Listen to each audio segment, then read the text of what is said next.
capítulo 5, versículo 9. Nós estamos estudando o Sermão da Montanha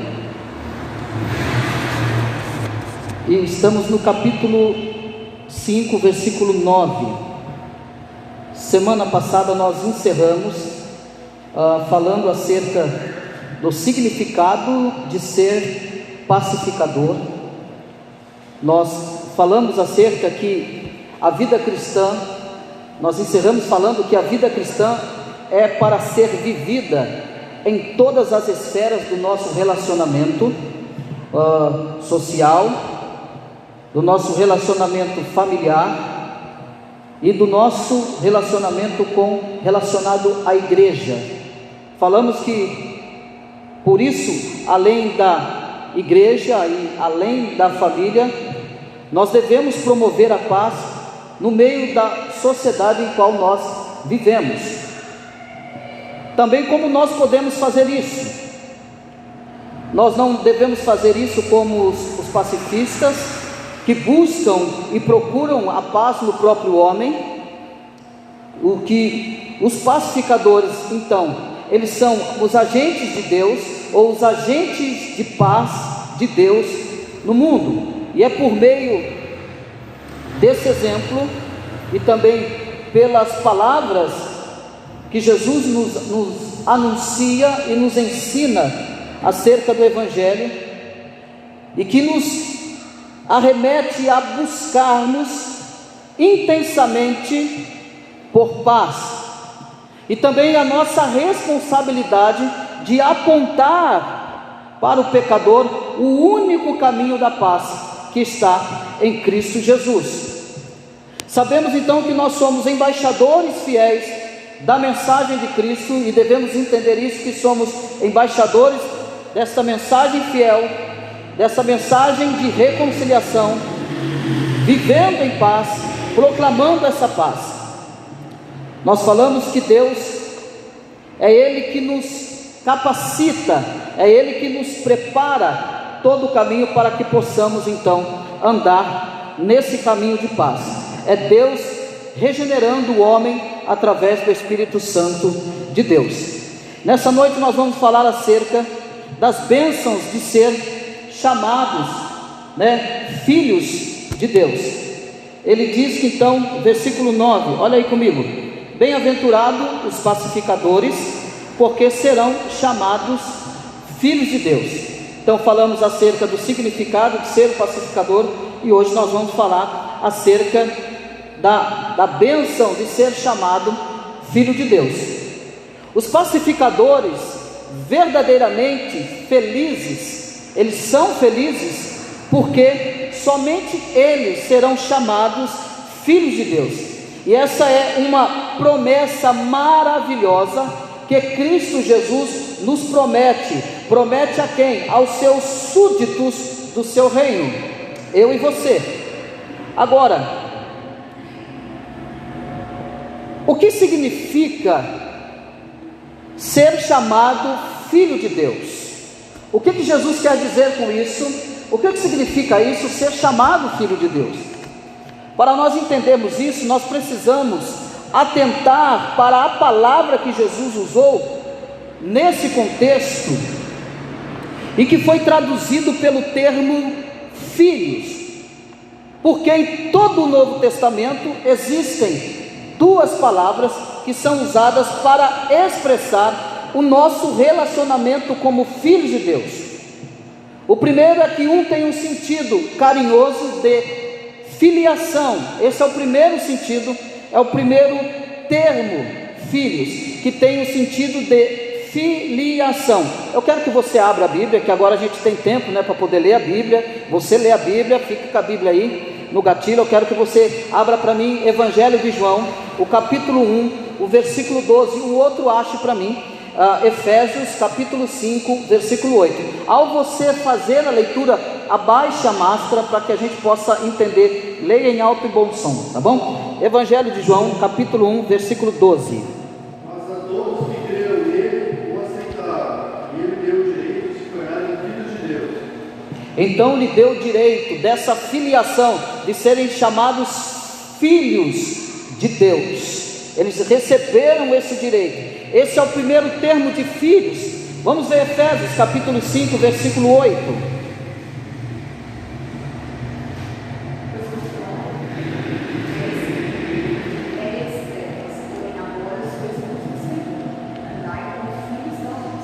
Então, por outra hora, eram trevas, mas agora vocês são o quê? Da luz. Vocês são da luz. Andai como filhos da luz. Então, é esse termo filhos, né? Que dentro desse termo, e o outro sentido é um sentido de dignidade e honra que Jesus está dizendo aqui. Abra para mim lá em Mateus capítulo, que é o capítulo que nós lemos. Lê para mim novamente esse sentido de honra e de dignidade. Lê para mim capítulo 5 de Mateus 9.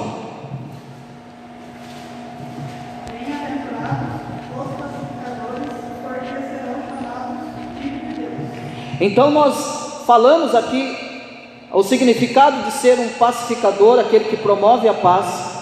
Não é aquele crente brigão, encrenqueiro, nós falamos disso. Não é aquele crente que é crente na igreja, mas na sociedade ele é um briguento. E na rede social você vai ver um monte de crente assim, brigando, discutindo, com coisas desnecessárias. Sim, o pacificador é aquele que promove a paz. Jesus está dizendo que bem-aventurado é esse, porque eles serão chamados filhos de Deus. É aquele que mostra, que leva o pecador ao caminho da paz. Não uma paz ilusória, mas uma paz verdadeira, uma tranquilidade verdadeira. A nossa bem-aventurança em sermos chamados filhos de Deus significa que fomos chamados para pertencer à família de Deus. Por causa da sua paz em Cristo Jesus, Deus fez de nós, que éramos inimigos de Deus e filhos da desobediência, seus filhos amados. Através de Cristo Jesus, então, nós temos comunhão com Deus. Nós somos chamados filhos de Deus através de Cristo Jesus. Ele nos adotou como seus filhos amados, mediante a reconciliação do seu único Filho, Cristo Jesus. Então o próprio Deus, Ele faz esta obra, Ele nos adotou, Ele faz esta reconciliação através do seu único Filho, Jesus Cristo. E Ele nos colocou numa posição de honra e de dignidade, sem que merecêssemos. Ele nos colocou nesse lugar de honra e de dignidade. Efésios diz que nós éramos trevas. A grande questão que o apóstolo Paulo fala dessas trevas, deixa eu dizer uma coisa para você. O que Paulo está querendo dizer? Todo o nosso ser, não era só a nossa ótica humana de ver as coisas, todo o nosso ser, o apóstolo Paulo está dizendo que era treva acima de trevas. Ele diz que agora nós somos filhos da luz e andai como filhos da luz. Não gerava de nós, não fluía de nós nenhuma coisa boa, nada, porque nós éramos puramente treva. Mas como assim? Por que é que você hoje pensa em fazer o bem e faz o bem? Por que é que você deseja o bem das pessoas? É porque você era bom? Não, é porque a ação, a manifestação da graça de Cristo, a influência do Espírito Santo em nós agora, é que nos faz fazer o bem, que nos faz querer o bem, porque Cristo agora habita em nós. A ação do Espírito Santo habita em nós. Por que é que você, crente, regenerado, transformado, quando peca fica triste? Esse é um sinal de que o Espírito Santo habita em você, e que você já não está mais em trevas. Porque aquele que está em trevas, em densas trevas, ele não tem a percepção do que significa luz e do que é luz. Mas os filhos de Deus, ele tem essa percepção. Por quê? Porque foi tirado, ele foi transladado das trevas. Lembra de domingo? Foi transladado das trevas para o reino do seu amor, para a luz. Então é por isso que nós praticamos o bem, porque a ação de Deus, a luz de Cristo está em nós, o Espírito Santo está nos conduzindo, e tudo aquilo que sai de bem de nós é Cristo Jesus, através de nós, agindo em nós, para a glória e para o louvor do seu santo nome. Então, não é por mérito nosso, mas por causa do seu grande amor. Deus então nos tornou filhos por causa do seu grande amor. Olha para mim lá na epístola de João, primeira epístola de João, o capítulo 3, o versículo 9 e o versículo 10. Quem achou, pode ler rapidamente. Primeira epístola de João, capítulo 3, versículo 9 e 10. Deus nos tornou seus filhos. Então ele perguntou Nicodemo: como pode suceder isso? Acudiu Jesus. É primeira epístola de João. Primeira epístola. Aquele que é nascido de Deus não vive no pecado, pois a vida... Opa, eu gosto de ir parando. Aquele que é nascido de Deus não vive na onde? No pecado. Isso então não quer dizer que ele não vai pecar, é isso? É isso que Paulo está dizendo, que João está dizendo. Ele não está falando que não vai pecar mais, mas ele diz que aquele que é nascido, ele não vive. Pode continuar. Pois a vida de Deus está nele. Logo, não pode continuar a pecar, pois é nascido de Deus. Porque logo ele não pode continuar a pecar. Que pecado seria esse que João está falando aqui? Qual pecado será? Será que aquele pecado inconsciente? Você sabe que você levanta pecando, né? O pecado inconsciente. Mas o que João está falando é de pecado consciente, de pecado que eu tenho a noção. É isso que ele está dizendo. É esse pecado que o Espírito Santo me dá a condição de rejeitá-lo. Ele não está falando do pecado inconsciente, que nós pecamos por sermos pecadores ainda. Enquanto nós vivemos aqui, irmão, nós vamos pecar. Enquanto nós vivemos aqui nesse corpo, nós vamos pecar. O que João está dizendo é o pecado consciente, daquilo que eu sei que é pecado, daquilo que eu sei que fere a santidade de Deus. Ele diz que aquele que nasceu de novo, né? Aquele que é regenerado, esse não torna mais a pecar, ou seja, ele não vive pecando.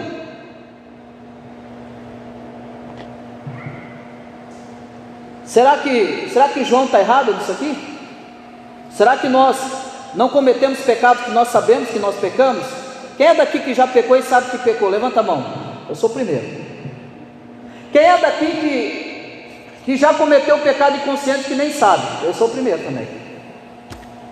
O que João está falando é desse pecado inconsciente, desse pecado consciente, daquilo que eu sei, daquilo que a Bíblia me mostra, daquilo que eu tenho a noção de que é pecado, mas eu estou cometendo. João está falando, aquele que é regenerado, ele não torna mais a cometer. Isso é muito sério. Isso é muito sério. Eu vou repetir a frase que eu disse no terceiro domingo atrás, que para a gente saber, é fácil a gente saber, o difícil é a gente praticar, porque a gente sabe, muita coisa que a gente deveria fazer, a gente não faz, a gente sabe que está errado, mas o difícil é praticá-lo, é a prática. Então, é de fato uma grande bênção de sermos filhos de Deus. Por quê? Porque na posição de seus filhos, nós somos também herdeiros de suas bênçãos, tanto agora como eternamente. Nós somos alcançados agora pelas bênçãos temporais de Deus, agora, aquilo que o Senhor nos alcança, aquilo que o Senhor nos abençoa, como também seremos alcançados por essa bênção eternamente. O apóstolo Paulo vai expressar essa verdade lá no livro de Romanos, o capítulo 8, versículo 17. Quem achou pode ler. Ele vai mostrar para nós sobre essa questão de ser herdeiro. Romanos capítulo 8, versículo 17.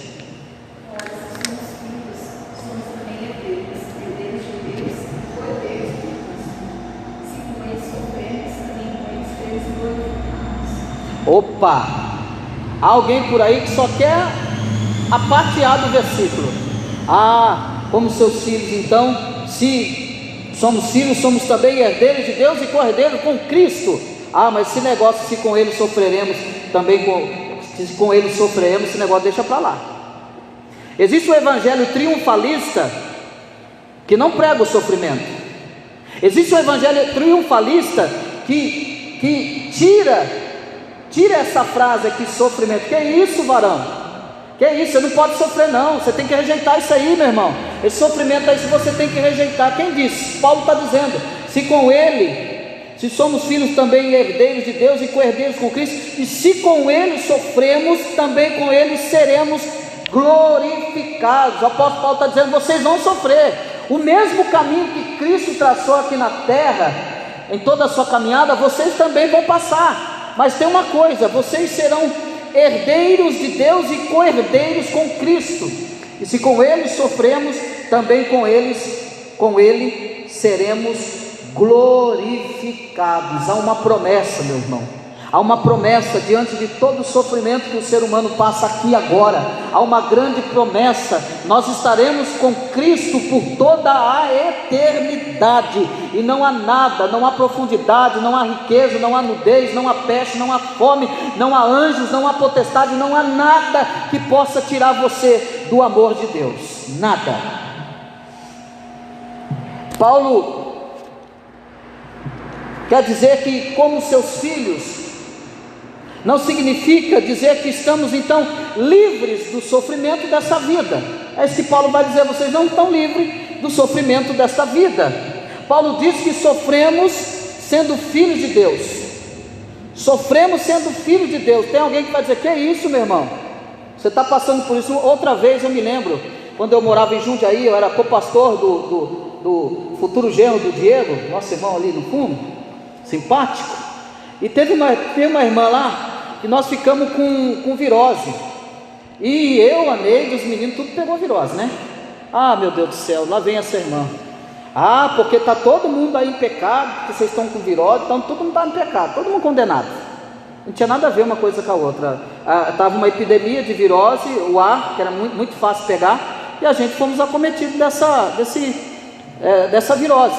Mas a irmã, pronto, é o diabo. Então, tudo é o diabo. E você encontra essas pessoas, tudo é diabo. Não, porque você está assim, porque está assado, não é bem assim. E não é. Ser filho de Deus não significa ausência de sofrimento, meu irmão. Nós iremos sofrer, nós vamos padecer. Se você quiser viver piedosamente, vai padecer, vai chorar, vai gemer, vai ser caluniado, vai ser enganado, vai ser acusado. Cristo passou por tudo isso Ele passou. Então Paulo está dizendo que não significa dizer que nós estamos livres do sofrimento nessa vida. Paulo, ele diz que sofreremos sendo filho de Deus, mas Cristo garante que podemos até ser perseguidos, por promover a paz de Deus no mundo. Quanto mais você fala desse evangelho, quanto mais você fala do amor de Deus, nós seremos perseguidos por pregar a paz nesse mundo. No entanto, na posição de filhos de Deus, nós temos a certeza de duas coisas. A primeira, que o nosso Pai Celestial, por sua bondade e poder, manifesta o seu cuidado paternal para conosco, durante toda a nossa vida aqui na terra. Ele nos protege durante toda a nossa vida na terra, ainda que nós padecemos. Quanto mais falamos desse amor, quanto mais falamos desse evangelho, mais nós seremos perseguidos. Mas o Senhor, Ele manifestará o seu cuidado a nós, durante toda a nossa vida aqui na terra. Segundo, que o nosso Pai Celestial nos garante a herança da glória eterna. Ele nos garante esta herança da glória eterna. E isso é de fato uma grande felicidade para aqueles que são filhos de Deus. A verdade é que tem crente dizendo assim: Senhor, eu não aguento mais, me leva.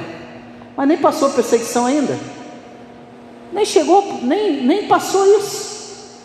Não perdeu o braço, não arrancou um olho, né? Não arrancou a pele, Ai, Senhor, a prova está tão grande. Que prova? Tem crente que precisa ir lá no Afeganistão, na África, precisa lá no Iraque, para ver o que o missionário passa, para você ver o que é provação, o que é perseguição. Em países que a Bíblia ela é lida por pedacinhos, os crentes dentro de cavernas, eles têm um pedacinho de um salmo, e eles leem aquilo ali durante um mês inteiro, e se eles forem descobertos, eles são mortos. A gente passa por perseguições, nós vamos falar na Bem-aventurados perseguidos, nós vamos falar sobre isso, e que não chega a ponto dessas pessoas que passam até perderem a sua vida, perdem os seus filhos, perdem a sua esposa, por não negar a Cristo.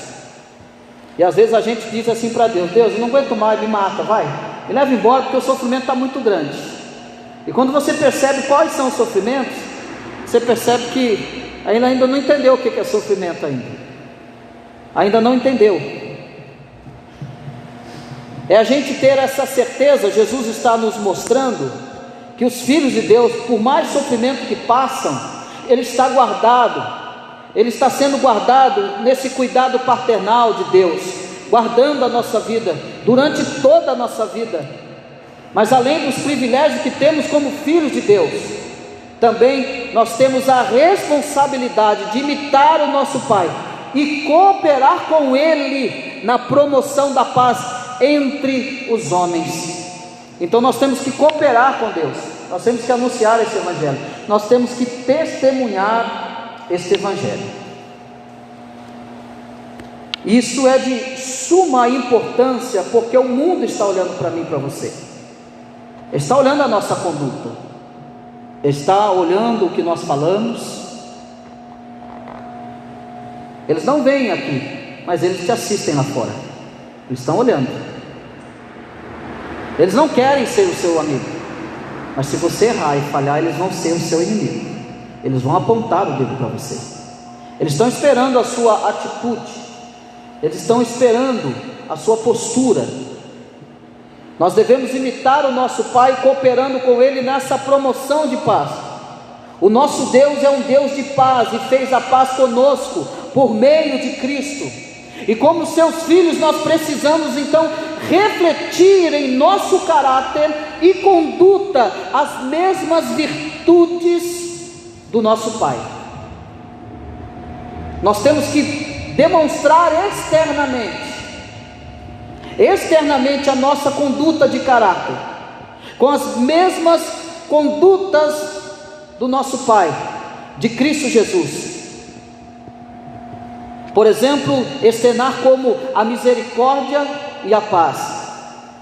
Tem gente que vai orar a Deus e pede misericórdia para Deus, mas ele não tem misericórdia de ninguém. Vamos dar um exemplo clássico aqui: os pais, né? A gente ora a Deus, pede misericórdia para Deus, tem misericórdia disso, tem misericórdia daquilo. Nós vemos um pai pedindo misericórdia para ele em relação à sua filha que está endemoniada. Jesus, tem misericórdia de mim, porque minha filha está horrivelmente endemoniada. Nós vemos pais orando, pedindo misericórdia para Deus, mas quando é para agir com misericórdia com o filho, não agem. São duros, se esquecem do perdão recebido e da misericórdia dada. Ou talvez não querem externar misericórdia com os outros. Fique pasmo você, tem crentes que diz assim: quem perdoa a Deus, eu não perdoo ninguém. Eu já ouvi na boca de crentes, crentes que dizem que ora 5, 6, 7 horas, não consegue perdoar ninguém, não tem misericórdia de ninguém, e diz assim ainda: Deus que perdoa. Está certo ou está errado isso? Está refletindo o caráter de Deus na vida? De forma alguma. Jesus está dizendo que os súditos do reino devem refletir as mesmas condutas que ele tem, deve caminhar com a mesma forma que ele caminhou. Pode dizer, irmão Diego? Desculpa, a gente pode perguntar assim? Pode perguntar, levanta a mão, pode perguntar.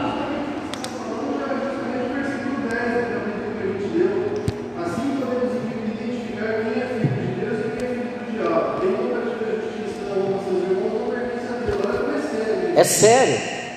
Quem não faz não é filho de Deus. Aquele que diz que ama a Deus e odeia o seu irmão, esse não é filho de Deus. O que eu quero dizer com isso é que a regeneração é uma coisa muito séria. As evidências de um regenerado é muito sério. E foi por causa disso que a minha tese na faculdade é sobre regeneração. Pela experiência e pelo aquilo que eu ouço e que vejo. Porque a regeneração é uma coisa muito séria. É Deus mudando o homem.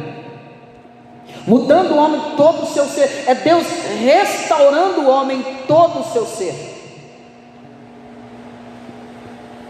Então esse negócio de crente ficar com remorso, crente ficar com ódio, crente ficar com raiva do outro, porque isso, porque aquilo, está errado. Ele não é um pacificador. Ele não é um filho da luz. Porque o filho da luz, João vai dizer que ele não fica pecando, que ele não vive em pecado, pecados conscientes. Então a nossa responsabilidade é de refletirmos o caráter e conduta sobre as mesmas virtudes do nosso Pai, como a misericórdia e a paz. Há um crente que diz assim: eu perdoo aquele irmão, mas bem longe de mim. Como que ele quer esse irmão bem longe dele, se no céu nós vamos estar tudo junto, irmão? Ou tem aqueles crentes que tem aquela mágoa até hoje, que não conseguiu perdoar ninguém ainda. Fizeram alguma coisa para você e você não conseguiu perdoar. Quem vai sofrer é você. Você vai ficar doente. Porque enquanto você não perdoar, Deus também não te perdoa. A tua oração não vai ter valia. Deus não vai lhe perdoar. Essa responsabilidade de refletirmos esse caráter e conduta do Pai, porque Deus usa os seus filhos para promover a paz entre os homens, a fim de que os outros também se tornem seus filhos. E aí é o testemunho. Como é que você ganha as pessoas aí fora sem Cristo? Se você não tiver uma conduta cristã, você não vai ganhar, você não vai promover a paz. Porque Deus quer usar a nossa vida para que nós venhamos promover a paz entre os homens, a fim de que esses outros homens se tornem filhos de Deus. A gente não pode viver um evangelho egoísta. Nós temos que buscar em Deus a condição, a habilidade de pregar o evangelho, buscar uma vida santa. Nós temos que buscar a santificação no Senhor, para que as pessoas olhem para nós, para que as pessoas nos ouçam a falar do evangelho de Cristo. Agora, se a nossa vida social é uma vida que não glorifica a Deus, nós estamos em sérios perigos. Se a nossa vida na comunidade não reflete a glória de Deus, nós estamos em sérios perigos.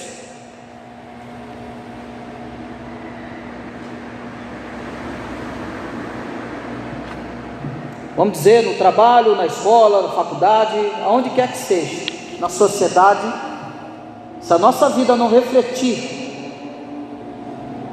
nós estamos sérios em perigo. Jesus disse que não é lícito que venham os escândalos, mas ai por onde vier o escândalo.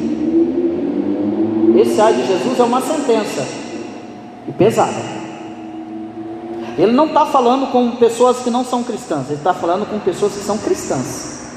Não é lícito que venha os escândalos, mas ai por onde vier. Então a nossa vida na sociedade, nós temos que andar já com a percepção que nós estamos sendo assistidos, e que através da tua vida, Deus quer usar a tua vida para alcançar outros homens, mulheres e crianças. Como? Com o meu testemunho, com a minha vida piedosa, com o meu andar, com o meu caráter, com a minha conduta, com os meus pensamentos. porque pessoas estão me assistindo, então eu terei autoridade para falar do Evangelho de Cristo quando eu estou refletindo Cristo, e essas pessoas vão olhar para mim e dizer: você é diferente, vão lhe respeitar, vão querer se aproximar. A verdade é que nem todos desfrutam da felicidade de serem filhos de Deus. Por quê? Porque aqueles que não nasceram de novo e que portanto vivem na prática constante do pecado, eles não participam da grande bênção de serem chamados filhos de Deus. Como a leitura que o Diego fez, esses que vivem na vida pecaminosa, sem arrependimento, eles não farão parte das bênçãos de serem chamados filhos de Deus. Então eu quero dizer para você, essa questão de dizer que todo mundo aí é filho de Deus, isso aí é conversa. Filho de Deus é aquele que é chamado, regenerado, transformado, e aquele que Deus deu o direito de ser chamado filho de Deus. Não é todo mundo não. Todo mundo é filho de Deus, mas não. Filhos de Deus são aqueles que são chamados por Deus, segundo o seu propósito. Lê para mim de novo, 1 João, capítulo 3, versículo 10. Assim podemos identificar quem é filho de Deus e quem é filho do diabo. Quem não pratica a justiça e não ama seus irmãos, não pertence a Deus. Então assim podemos identificar quem é filho de Deus e quem não é. E é assustador, e pasmem vocês, é assustador, que você vai andar por várias igrejas, você vai encontrar esses irmãos lá sentados, né? E provavelmente é aquele que bate no peito, que ora mais, é aquele que diz que é mais santo que o outro, é aquele que ora é aquele que vai dizer que tudo é pecado, é aquele que está sempre com a razão, é aquele que se acha mais o santarrão. Esse provavelmente é um candidato dos filhos da treva, porque esse mesmo, pasme você, é esse mesmo que não perdoa, é esse mesmo que é o fofoqueiro, é esse mesmo que é o leve trás, é esse mesmo que fala mal de todo mundo, é esse mesmo que te dá um abraço, mas te apunhala pelas costas, é esse mesmo que está lá fora, não, está no meio da igreja. Jesus disse: tem o joio, mas também tem o trigo. Cadê o joio? O joio está no meio, está misturado. E só quem conhece joio e trigo vai saber quem é joio e quem é trigo. Jesus vai vir tirar agora do meio? Não. Naquele grande dia, Ele vai separar isso. E isso deve fazer a gente temer em relação a isso, de analisar a nossa vida e a nossa conduta, o que nós estamos externando na nossa vida, o que as pessoas estão dizendo de nós, qual é a impressão que as pessoas estão tendo de nós, como cristãos, o que elas estão falando de nós. Você talvez não saiba, mas elas estão dizendo alguma coisa de nós. Elas estão falando, elas estão nos sentenciando se somos cristãos de verdade ou não. Para aquela igreja onde aquele crente vai, eu não quero ir não. Infelizmente acaba manchando toda a igreja. O ser humano é assim, até você explicar para ele que A não é B, ele já igualou todo mundo. Então a nossa vida cristã, ela não pode ser vivida com irresponsabilidade. A nossa vida tem que ser vivida com piedade, com santidade, com responsabilidade, porque Cristo quer que nós refletimos o seu amor, a sua paz e a misericórdia, e Ele faz isso usando os seus filhos como instrumento de comunicação e como instrumento da sua paz. A igreja é a agência da paz de Deus no mundo. A igreja precisa promover a paz, porque a igreja recebeu de Deus o ministério da reconciliação. A igreja recebeu o evangelho da paz, e a igreja então deve proclamá-lo ao mundo pela pregação viva e fiel da palavra, e pelo testemunho cristão de cada membro. Não, que é só o pastor que tem que dar testemunho, é só o pastor que tem que pregar. Meu irmão, se você pensava assim até hoje, você está equivocado. Você tem que dar testemunho, você tem que pregar o evangelho, você tem que falar do evangelho. Não passe o ano inteiro sem evangelizar ninguém. Tem crente que passa ano e mais ano, e ele não ganhou ninguém para Jesus, ele não falou de Jesus para ninguém. É muito fácil falar de Jesus entre os irmãos, é gostoso conversar de Jesus entre os irmãos, mas o nosso papel também é proclamar esse evangelho, e esse evangelho fiel da paz, é anunciar esse evangelho da paz. Jesus está dizendo que cada filho de Deus é um pacificador. Bem-aventurados os pacificadores, porque serão chamados filhos de Deus. Portanto, nós devemos ser fiéis à nossa vocação cristã. Devemos ser fiéis da nossa vocação cristã de sermos pacificadores, de sermos também alegremos os nossos corações em sermos filhos de Deus, com essa grande bênção de sermos chamados filhos de Deus, com essa grande bênção de pertencermos a Ele agora e eternamente. Agora e eternamente. E Ele nos chama a essa responsabilidade, que está acarretado de bênçãos temporais e bênçãos eternas, que a gente venha buscar em Cristo a cada dia, que o Senhor venha santificar o nosso coração, que o Senhor venha santificar a nossa mente, que você não caia no acomodismo de achar que está tudo bem. Eu sou assim mesmo, eu sou desse jeito, quem gostar de mim vai ter que gostar de mim assim mesmo. Está tudo errado, seu pensamento está errado, seu pensamento não é cristão. O Evangelho ele vem chamar a gente para renunciar. Que nós viemos buscar em Deus uma mente de Cristo, como o apóstolo Paulo disse: eu tenho a mente de Cristo, porque a mente de Cristo vai nos livrar desses pensamentos egoístas, esses pensamentos frios, calculistas. Que a gente venha buscar a graça de Deus para que o Senhor transforme o nosso pensamento, transforme o nosso coração. O apóstolo Paulo, falando aos Colossenses, está dizendo: vocês precisam buscar habilidade para andar um pouquinho mais, para ser um pouco mais pacientes, um pouco mais cristãos. Vocês têm que se esforçar, vocês têm que procurar isso. E nesse mundo que vive em pé de guerra, que nós possamos ser o sal dessa terra e a luz desse mundo.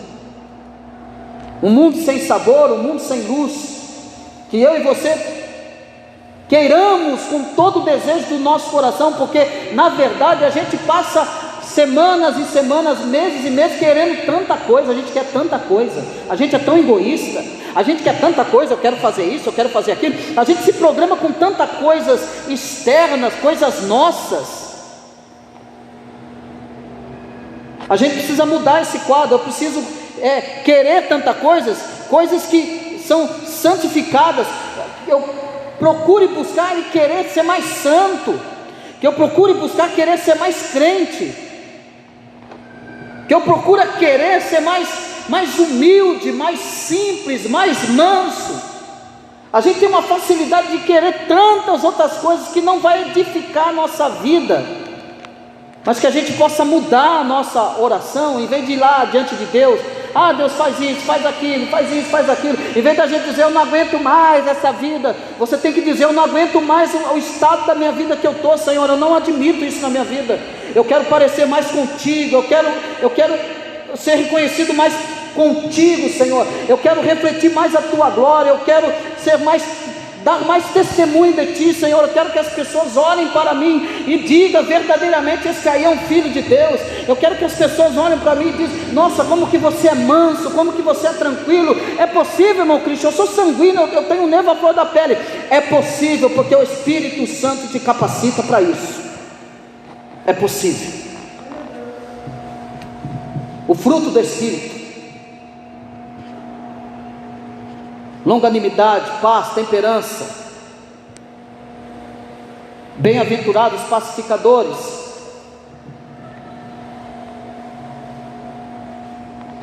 Que nós venhamos querer mais isso.